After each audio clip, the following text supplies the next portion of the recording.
Triathlon training, nutrition and sports supplements by Triathlon. Get the most from your body. Your host is an accomplished triathlete and physician who will share the hottest sports medicine and nutrition trends for endurance athletes. Let's get started. I hope you're having a fantastic week, and I just finished a race this morning. It was nice. It was close to my house, just an hour and a half drive away, and so got up early with the sunrise and got there, and what I thought was plenty of time, but I really had to hunt to find a decent transition spot. But nonetheless, it was a beautiful venue. I'll post some pictures there. It was a pretty decent race, although I followed my own advice for once.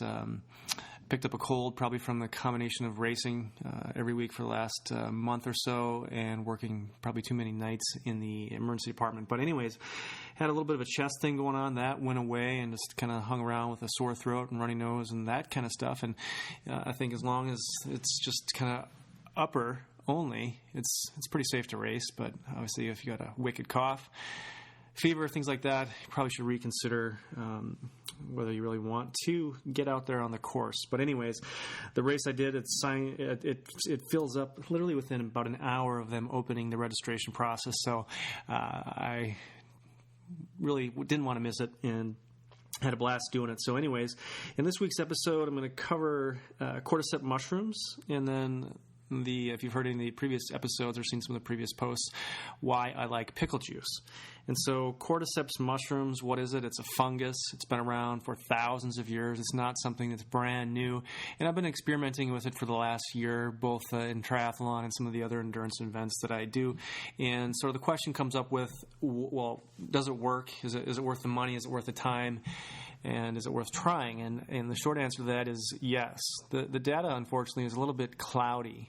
There aren't any really large research trials that I was able to find that had a decent methodology.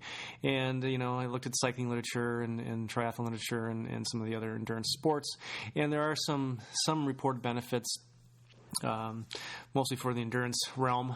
And one of the studies actually said that taking it with some additional supplements might enhance the effects, improved lactate metabolism, and potentially some effects on how your body processes and absorbs oxygen. So it's still out. The jury, at least the scientific jury, is still out on it. But my anecdotal evidence is that it works. And I've been experimenting with different brands, different types. And if you want some specific insight or advice on that, you can certainly track me down, and I'd be happy to share with you the types that I've used and the results that I've experienced and why I think they work and why some maybe not so much.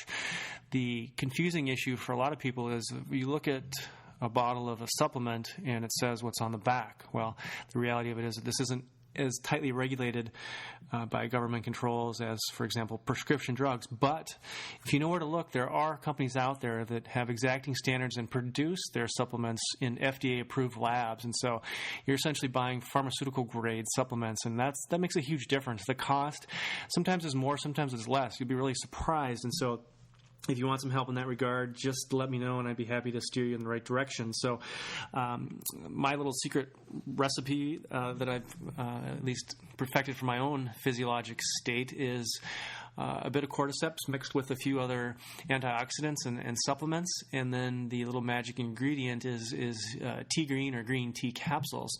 And there are a variety of strengths out there and potencies.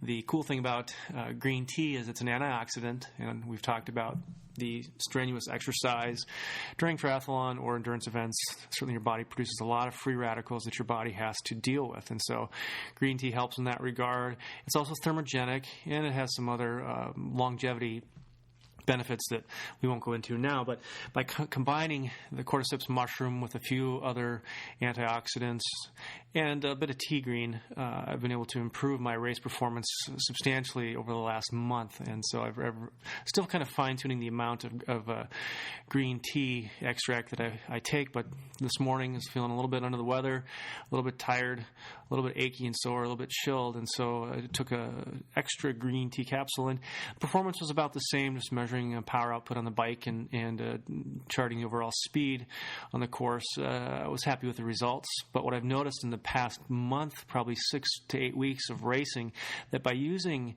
this regimen, I've been able to consistently improve my bike speed by about 1.1 to 1.9 miles per hour over the course of the average race. And so I've had some improvement in the run times as well.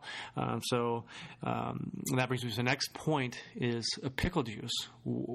Why would somebody drink pickle juice? It's disgusting. That's what my kids say when they watch me pour it into my Camelback bottle or whatever I've got clipped to my bike at the time. And so there's a whole lot of theories out there on cramping, and I think it depends a lot on your hydration status, whether you're a heavy salt sweater or not.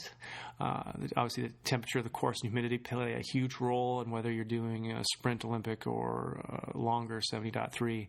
And so cramping is a huge issue, and I suffer cramps, and the only way I've really been able to alleviate that are two things. One is to try and put in a pretty good hamstring stretch on the bike. I usually, build up some downhill speed and then just really stretch for about 5 seconds on each side, and try and do that a few times during the race, and particularly as I'm coming up to the last few miles. I want to stand up. I want to stretch the hamstrings out, stretch the calves out a little bit, stretch the hips out a little bit. If you've been hunched over in an arrow position for any length of time, it's certainly easy to get tight. And so and the way around the cramps that works for me is pickle juice. So I use a diluted sports drink. Pick your favorite brand, whatever you like, Hammer, Endurolite, Gatorade, whatever. And then mix in some pickle juice. Yeah, it doesn't improve the flavor, that's for sure, but it's certainly palatable. I think the carbohydrate in the sports drinks kind of blends a little bit with there, so at least it's tolerable. But I would much rather suffer a few sour-faced swigs from my water bottle on the bike and have a much improved T2 and run overall. So I hope that you found that useful. I've got some exciting stuff I'm working on. Speaking of transitions, as many of you know, I'm an ER doc and practice emergency medicine and trauma, but I'm transitioning out of the full-time realm, at least in the hospital setting. I've been working on that for some time and partnered with several other physicians and Ironman triathletes, and working on some exciting nutritional breakthroughs and just sort of re-shifting my focus from acute care to really kind of improving the nutrition and the longevity and wellness of people in general, and also obviously focusing more on the athletes and triathletes. And my kids did the triathlon last week. The biggest reward for them was the root beer floats at the end, but anyways, it was fun to see the little kids out there on their bikes, sweating away, working hard, and some pretty impressive times for the youngsters, and also some pretty motivational pictures and images. And you see a little kid on a bike that's probably just barely out of training wheels out there doing his 2-mile bike course and getting off and running the quarter-mile run. It's certainly inspiring.